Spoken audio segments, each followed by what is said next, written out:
Tanggalin natin itong mascara dayo. At saka yung nag-eyeliner ako sa ilalim. Tanggalin ko yan. Ang ginamit ko is ito dayo. Ayan. Okay.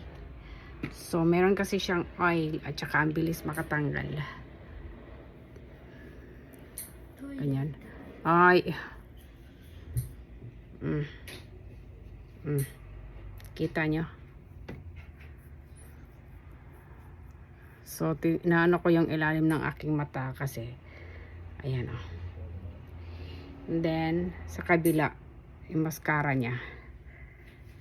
Yung gamit kong mascara is ano, yung waterproof 48 hours. Ganon. 24 hours lang naman siya, pero grabe talaga siya ano, kapit bisig. Nakita nyo yan. Ganyan. Pag mga waterproof, hindi kaya ang ano, ang mga tubig-tubig. Diba? Hindi kaya ang tubig-tubig, guys. Kaya, gumamit kayo ng Biore. Diba?